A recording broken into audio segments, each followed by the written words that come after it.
I want to talk about the deception of the birth certificate. This is quite funny actually.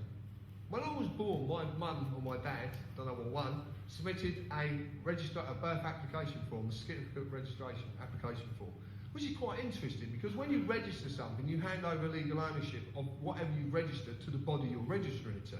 When you apply for something, it's actually you're begging. And it's an applied assumption you know what you're begging for, and you know exactly what you're going to give up or exactly what you're going to get. Okay?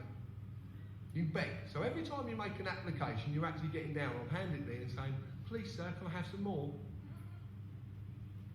In the formulation, and obviously it's just a simple piece of paper, again, in the formulation of any company, corporation, there is always a certificate of registration to create its legal personality via its name. Exactly the same process. But if you actually look at your birth certificate, and I can hand this round, this is official birth certificate by the way, it's just blank. It actually says on the bottom, warning, birth certificate is not evidence of identity. So it's actually telling you it's got nothing to do with you. And also, it holds a Crown copyright. So in fact, it's not actually yours. Yes? The red one's very interesting actually. I can't talk about it now, but there's a man at the back you need to talk to. Right. So, it's not yours, it's theirs.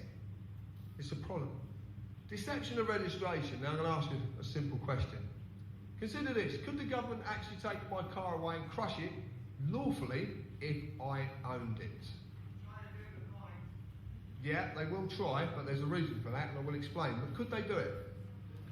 A little bit underneath there, it says theft is a crime no matter who is stealing. Okay? Theft is a crime. So take your belonging without your permission is theft. And theft is a crime. For a crime to exist, there has to be harm, injury, or loss. That's the definition of a crime. By using the process of registering my car, they duped me into handing over legal ownership of my belonging, my car.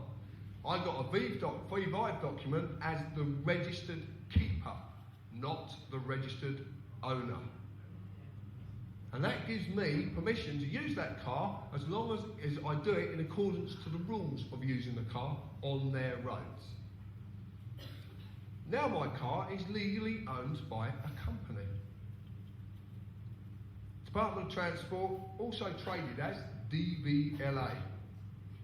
Now they've changed things a little bit in their documentation, but if you do receive a fixed penalty fine or a parking ticket, whatever you receive and it says notice to the owner, send it to the owner. I'm serious, send it. You had a lot of fun with this. So why the government?